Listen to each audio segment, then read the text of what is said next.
আসসালামু আলাইকুম, this is Otopor official. Welcome back our new blog video. শুভ সকাল। আজকের আবহাওয়াটা অনেক সুন্দর। অনেক দিন বাসা থেকে বের হওয়া হয় না। আজকে ব্লগ করার উদ্দেশ্যে বাসা থেকে বেরোলাম এবং আজকের আবহাওয়াটা মোটামুটি অনেক সুন্দর এবং আকাশ অনেক পরিষ্কার। আকাশে মেঘ খেলা করে বেড়াচ্ছে, এটা খুব সহজে বোঝা যাচ্ছে। অনেক দিন পরে আজ পরিবেশটা অনেক সুন্দর লাগতেছে, কারণ কিছুদিন ছিল অনেক মেঘলা, যা বের হওয়া যায় না। অফিস থেকে আসার সময়ও যাওয়া যায় না কোথাও। একটু ব্লগ করব, এই টাইমটা হয় না আসলে, কারণ মেঘলা আকাশে বৃষ্টির দিনে আসলে কোনো কিছু হয় না। যেহেতু আজকে অনেক পরিষ্কার আকাশ দেখতে পাচ্ছেন, কি সুন্দর পরিষ্কার আকাশে নীলের উপরে সাদা মেঘ খেলা করে বেড়াচ্ছে, যা আসলে অনেক সুন্দর লাগছে। আর সকালে রাস্তাটা অনেক ক্লিয়ার থাকে, এই কারণে বেরোয় গেলাম যে আজকে একটু ঘুরে আসি।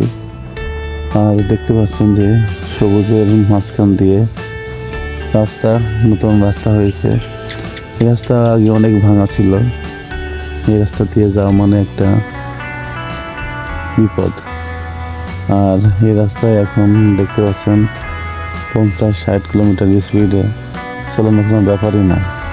আর এই রাস্তায় এখন এমন একটা অবস্থা, এখন যদি আমি হাত ছেড়ে দিয়ে চালাই তাহলে কোনো ব্যাপারই না, রাস্তার চোখ বন্ধ করে দিয়ে যাওয়া যাচ্ছে। দেখতে পাচ্ছেন 50-60 স্পিডে মোটরসাইকেল হাত খোলা রেখেই চালানো যায়, কিন্তু এটাই আগে ছিল যে হ্যান্ডেল 3 জন মিলে ধরে রাখলেও গাড়ি কন্ট্রোল করা যেত না। এই রাস্তায় শুধু সময়ের ব্যবধানের ভিতরেই দেখতে পাচ্ছেন রাস্তাটা অনেক সুন্দর করা হয়েছে এবং রাস্তার কাজ এখনো শেষ হয়নি। রাস্তার কাজ এখনো চলতেছে। অলমোস্ট কুষ্টিয়া ভেড়ামারা মহাসড়ক 50% কাজ ফিনিশ এবং 50% কাজ হয়তো বা 1 বছরের ভিতরে হয়ে যাবে। অলরেডি কাজ চলতেছে রাস্তার মাঝখানে, কিছু কাজ এখনো বাকি আছে লাস্টের দিকে। কুষ্টিয়ার ওই সাইডটা কমপ্লিট টোটালি। আর এই রাস্তাটা যখন হয়ে যাবে সুন্দর, তখন এই রাস্তা দিয়ে আসলে চলার মজাটাই হবে একটা অন্যরকম। আর আজকে আমি সকাল সকাল বেরিয়ে গেলাম যে সকালে আজকে একটা ব্লগ হয়ে যাক, এই কারণে আসা। দেখতে পাচ্ছেন ট্রাকের সারি সারি লাইন, যা সিরিয়ালে ছিল, এখন তারা রাস্তার সাইড পাইছে এবং অলরেডি তারা আসা শুরু করছে। সকালে রাস্তার গাড়ি ঘোড়ার চাপ খুব কম থাকে।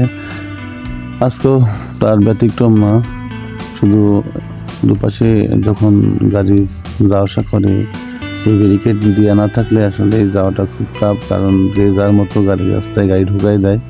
আর রাস্তার খননের কাজ চলছে বিধায় এখানে সেই অবস্থা আছে। আর এখন দেখতে পাচ্ছেন যে ইপিজেডের গাড়ি, এরা মূলত ইপিজেডে যাবে, কারণ ওখানকার এরা চাকরিজীবী। আর এরা সকালে খুব সকালে তারা বাসা থেকে বেরোয়। এটা আমার মোটামুটি পরিচিত, তারা আমাকে দেখে ইশারা দিতেছে, আমিও তাদের হাই দিয়ে চলে আসলাম এবং আমি রাস্তা দিয়ে আগাইতেছি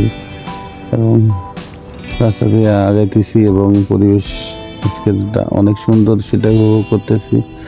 প্রচুর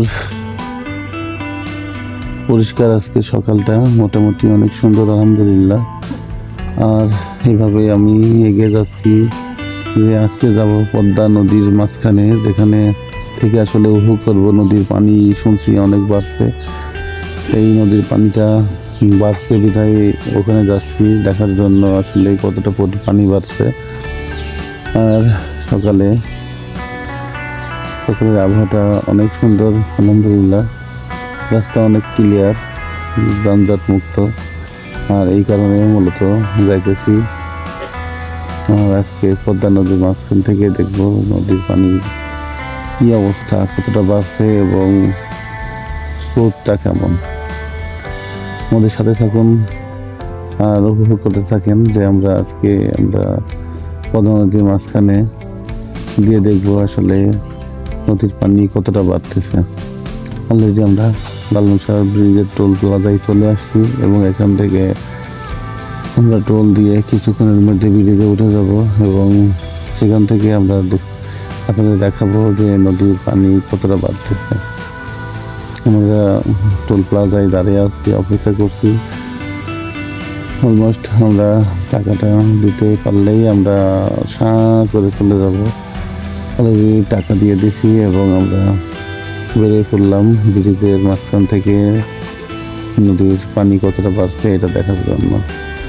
দেখতে পাচ্ছেন সবাই চাকরিজীবী, সবাই ছুটতেছে চাকরির পারপাসে। তারা এক জায়গা থেকে আর এক জায়গায় এবং এখানে কাল ওখানে এভাবেই তারা চাকরি করে।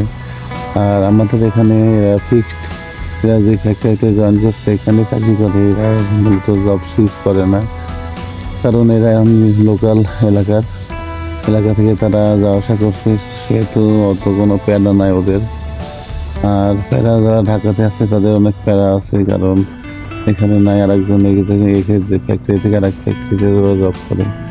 অলমোস্ট আমরা চলে আসছি পদ্মা নদীতে, দেখতে পাচ্ছেন পারমাণবিক চুল্লি এবং এই পাশে হার্ডিং ব্রিজ। আর আমরা মাঝখানে নদীতে দাঁড়াই আপনাদের দেখাবো পদ্মার পানি কতটা হারে বাড়ছে। রাবি পশ্চিমাদের খুব কাছাকাছি, পানি কিছুদিন আগেও সবুজ ছিল, এখন পানি ঘোলা হয়ে গেছে, কারণ এখন ভরা যৌবন চলছে নদীর। আর এখানেই আমরা আজকে এই পর্যন্তই, আমরা এখান থেকেই মূলত দেখবো যে নদীর পানি কতটা বাড়তেছে। আর এখানে থামবো। আর আমাদের ভিডিও ভালো লাগলে অবশ্যই শেয়ার দেবেন। ধন্যবাদ।